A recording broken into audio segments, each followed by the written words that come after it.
Hello guys, dito na naman ako para pakita sa inyo kung ano ang ginagawa namin dito. So ngayon, ito yung spa. Yan guys, may swimming pool yan sa gitna.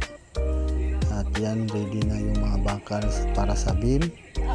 At doon naka-flooring na yung swimming pool dyan sa gitna. Yan guys, malaki din ito. Yan, ito ay spa. So ito naman ang stop house. Yan guys, ang stop house guys. Bubong na lang ang kulang yan at saka naka-finishing na yan. So bubong na lang talaga ang hinihintay dyan para matapos na yan, saka pintura at saka electrical. Yan guys, balik tayo dito guys. May mga bakal na din ang beam yan guys, naka-ready na para kailangan ipormahan yan at saka doon lahat yan, kulang pa yan sa forma at saka sa buhos at saka ayusin na to guys. Pagkatapos nito may mga poste dyan.